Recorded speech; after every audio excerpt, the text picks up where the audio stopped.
Hello everyone.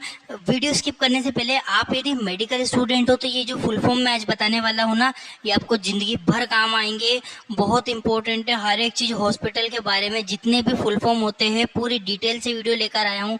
Start करता हूँ guys, आपका टाइम बिना वेस्ट किए। मैं सबसे पहले आप चीज़ों को समझिए।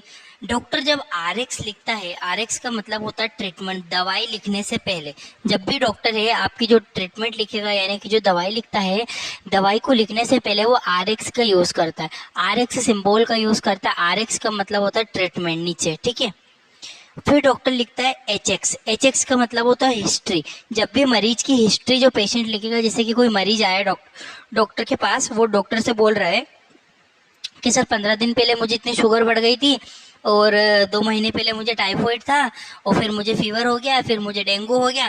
तो ये सब क्या है, पेशेंट की हिस्ट्री है। तो हिस्ट्री को लिखने से पहले डॉक्टर एचएक्स लिखता है। ऐसे नहीं लिखता है डॉक्टर की हिस्ट्री, हिस्ट्री नहीं लिखेगा डॉक्टर एचएक्स। एचएक्स का मतलब होता है हिस्ट्री, ठीक है। डीएक्स एक शब्द यूज करते हैं, डीएक्स। डीएक्स का मतलब होता है डायग्नोसिस, मरीज के टेस्ट के बारे में लिखना। जब भी पेशेंट के टेस्ट के बारे में लिखना है तब डॉक्टर कैसे लिखेगा, मैं आपको लिख के बताता हूँ उसका, ठीक है। जैसे कि ना, अगर आपको डॉक्टर लिख रहा है तो डॉक्टर आपको टेस्ट से लिखने से पहले क्या करेगा, डॉक्टर लिखेगा आपका डीएक्स। डीएक्स करके नीचे लिखेगा सीबीसी, ठीक है। CBC complete blood count, RBC red blood cells, और ये सारी चीजें लिखेगा। क्लियर है। तो इस तरह से आपके टेस्ट लिखता है डॉक्टर, ठीक है। तो जब भी डॉक्टर टेस्ट लिखेगा तो टेस्ट लिखने से पहले डीएक्स जरूर लिखता है। डीएक्स का मतलब होता है डायग्नोसिस। इससे डॉक्टर जो लेबल है वो समझ जाते हैं डीएक्स का मतलब क्या है। एक होता है ओडी, क्यूडी। क्यूडी का मतलब होता है एवरीडे, दवाई को रोज लेना है। किसी भी दवाई का नाम लिखा डॉक्टर ने, दवाई के नाम के पहले डॉक्टर ने क्या लिख दिया, क्यूडी लिख दिया।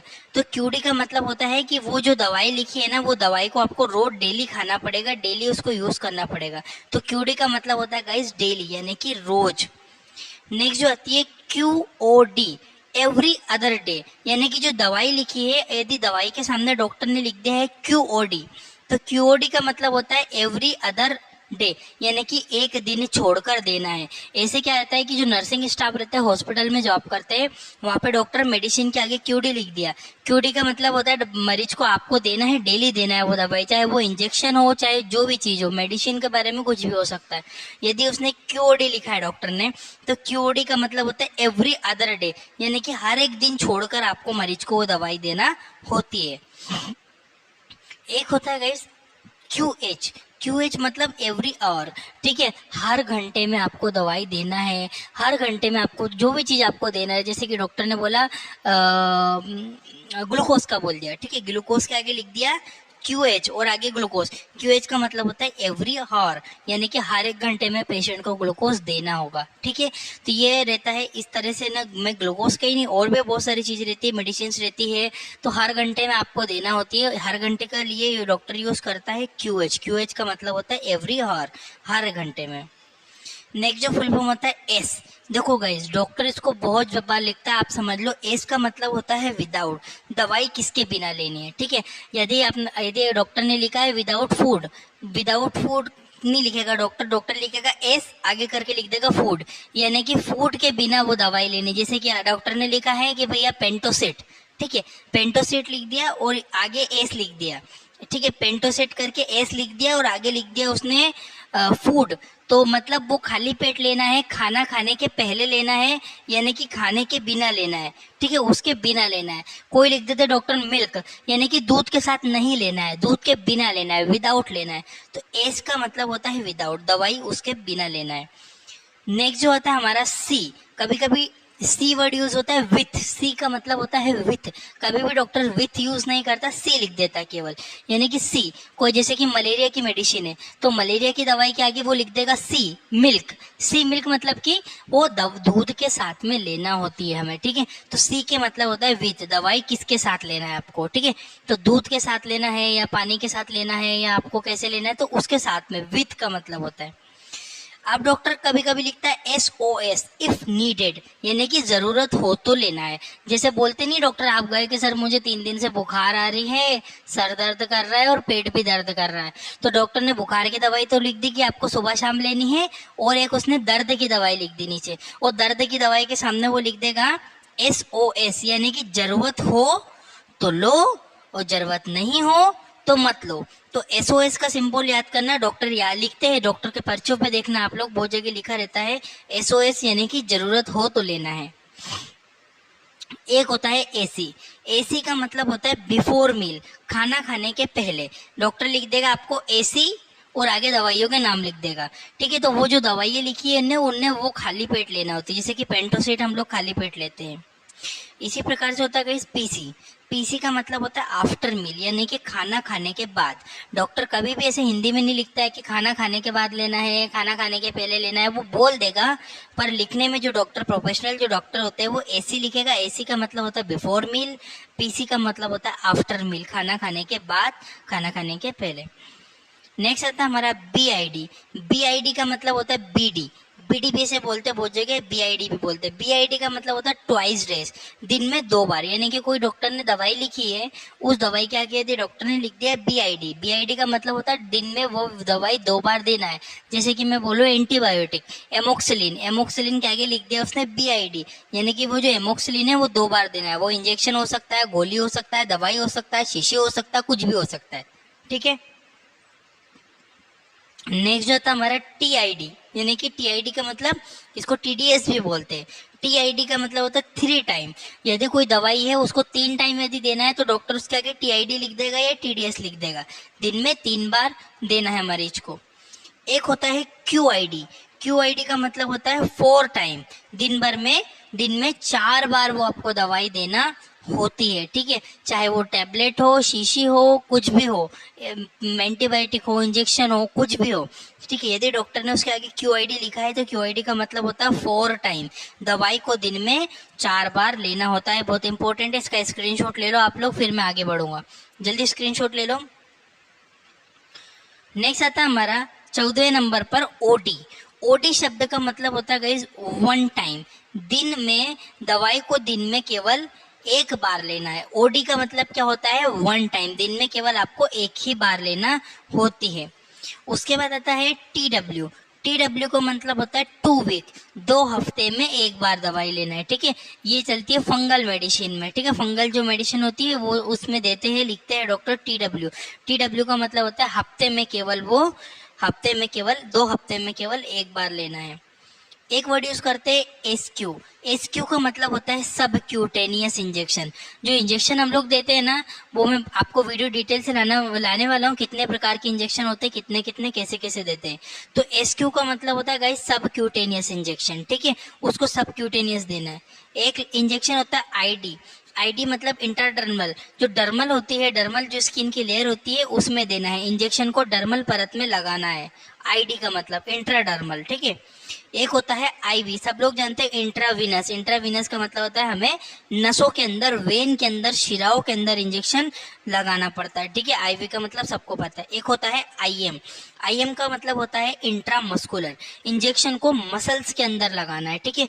ये भी बहुत इंपॉर्टेंट है, याद रखना। और इंजेक्शन के ऊपर लिखा हुआ भी आता है ओनली यूज फॉर IV या फिर यूज फॉर IM।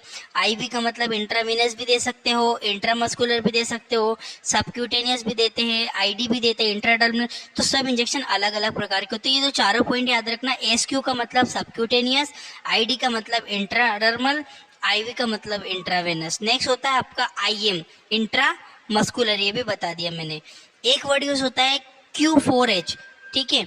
अभी Q4H का क्या मतलब होता है ये समझो, ठीक है। Q4H का मतलब होता है एवरी 4 आवर, दवाई को 4 घंटे में देना है, ठीक है। हर 4 घंटे में दवाई को देना है, तो डॉक्टर उसके आगे लिख देगा Q4H और आगे दवाई का नाम लिख देगा, यानी कि जो दवाई लिखी है उस दवाई को दिन में आपको 4 बार देना होती है, ठीक है। नेक्स्ट बढ़ता हूं मैं। नेक्स्ट जो आपके नेक्स्ट जो आपको वर्ड आता है वो होता है OD का मतलब ये तो मैंने आपको बता दिया पीछे, सॉरी ना, अब मैं आगे बढ़ता हूँ यहाँ से। OD के बाद हमारा आता है, कितने नंबर हो गए थे, यहाँ तक हो गया था आपका, सॉरी बैक करता हूँ 1 मिनट, यहाँ तक आपका 20 नंबर तक कंप्लीट हो गया था एवरी। जो नेक्स्ट आता है हमारा वो होता है ICU। आपको बेक हो गया 27 तक यहाँ पे क्लियर करना है। ओडी का 1 टाइम मैंने बता दिया आपको, ठीक है। एक होता है आपका 1 TSF। 1 TSF का मतलब होता है 1 टी स्पून फुल, ठीक है। 1 टी स्पून मतलब होता है कि 5 ml। जब भी डॉक्टर लिखता है 1 टी स्पून यानी कि 1 चम्मच के समथिंग शीशी पिलानी है बच्चे को या बड़े को, जिसको भी देना होती तो डॉक्टर 1 TSF लिख देता है, यानी कि 1 स्पून देना है, यानी कि 5 ml तक वो दवाई देना होती है, ठीक है। एक होता है RTX। RTX का मतलब होता है गाइस रेडियोथेरेपी। जब भी डॉक्टर रेडियोथेरेपी लिखता है, रेडियोथेरेपी पेशेंट की होती है तो रेडियोथेरेपी के आगे RTX लिखा जाता है। RTX मतलब रेडियोथेरेपी। एक वर्ड होता है CTX।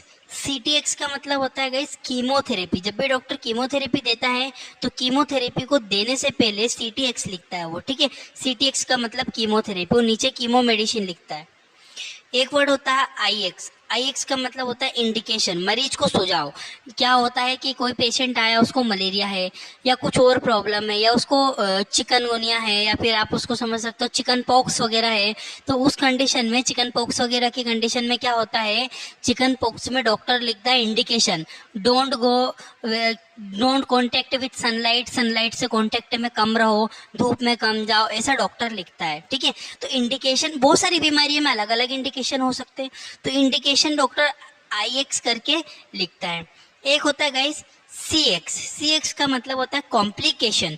जब भी मरीज को कोई कॉम्प्लिकेशन होता है तो वो बोलता है कि सर मुझे चक्कर आ रहे हैं, मुझे पेट दर्द भी है, लूज मोशन भी लग रहे हैं और बहुत ज़्यादा पसीना भी निकल रहा है, गर्मी लग रही है, भूख नहीं लग रही है, तो डॉक्टर ये सारे CX करके नीचे लिख देता है कि फटीग है, डिजीनेस है, यानी कि मरीज को चक्कर आ रहे हैं, तो कॉम्प्लिकेशन मरीज को क्या क्या दिक्कतें होती हैं उसके आगे CX करके नीचे लिख देता है। तो CX से हम समझ जाते हैं कि मरीज की कॉम्प्लिकेशन लिखी। एक होता है गाइस BX। BX का मतलब होता है बायोप्सी। जब भी मरीज की बायोप्सी करते समय BX डॉक्टर लिखता है। BX का मतलब होता है बायोप्सी। आगे बढ़ता हूं मैं, कुछ और बहुत ही इंपॉर्टेंट पॉइंट समझो। एक होता है ICU। ICU का मतलब होता है इंटेंसिव केयर यूनिट, ठीक है। ICU का मतलब इंटेंसिव केयर यूनिट। ये सब हॉस्पिटल का डिपार्टमेंट है, इसके फुल फॉर्म याद रखना, ये पूछते हैं बहुत बार। SICU surgical intensive care unit. SICU का फुल फॉर्म क्या है, सर्जिकल इंटेंसिव केयर यूनिट। एक होता है आपका MICU। MICU का मतलब होता है मेडिकल इंटेंसिव केयर यूनिट। देखोगे MICU का मतलब मेडिकल इंटेंसिव केयर यूनिट। एक होता है आपका NICU। NICU का मतलब होता है न्यूबॉर्न इंटेंसिव केयर यूनिट। एक होता है आपका OT ऑपरेशन थिएटर। एक होता है आपका OPD आउटडोर पेशेंट डिपार्टमेंट। एक होता है आपका IPD इंडोर पेशेंट डिपार्टमेंट, यानी कि OPD IPD में अंतर क्या है। OPD मतलब जो पेशेंट आया दिखाने मरीज को दिखाने आएगा डॉक्टर के पास, तो वो IPD डिपार्टमेंट है जहाँ पे डॉक्टर बैठते हैं, और OPD है वो। और IPD का मतलब होता है कि जो पेशेंट पहले से ही भर्ती है, अस्पताल में भर्ती पेशेंट को इंडोर पेशेंट डिपार्टमेंट और आउटडोर पेशेंट डिपार्टमेंट के नाम से जाना जाता है। गाइज बहुत सारे स्टाफ होते हैं जिनको पता ही नहीं होता है, आप लोगों को याद रखना है। जो भी इस वीडियो को देख रहे हैं आप सभी लोगों को ये पॉइंट याद रखना। ICU intensive care unit, SICU surgical intensive care unit, MICU medical intensive care unit, NICU newborn intensive care unit, OT operation theatre, OPD outdoor patient department, IPD indoor patient department. Next बढ़ता हूं मैं। एक होता है CCU मतलब critical care unit. एक होता है ICCU intensive coronary care unit. एक होता है HCU हाई केयर यूनिट। एक होता है आपका ECG इलेक्ट्रोकार्डियोग्राम। ये मैंने एक पॉइंट अलग लिया है, इसमें थोड़ा सा आप याद रखना, ECG वगैरह करते हैं तो ठीक है।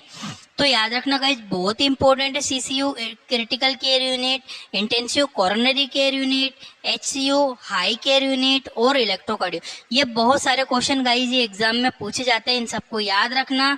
आप लोगों को एग्जाम में आएंगे और आपको समझ में आना चाहिए, मेडिकल के स्टूडेंट हो सबको याद होना चाहिए। तब तक आप मेरे चैनल को एक बार विजिट करके देखो। चैनल को मत करो सब्सक्राइब, मैं नहीं बोलता हूँ मेरे चैनल को सब्सक्राइब करो, पर एक बार आप मेरे चैनल को विजिट करो और यदि आपके काम की चीज आप में वहां पे मिलती है तो चैनल को आप सब्सक्राइब कर सकते हो। Thank you for watching. आपका अपना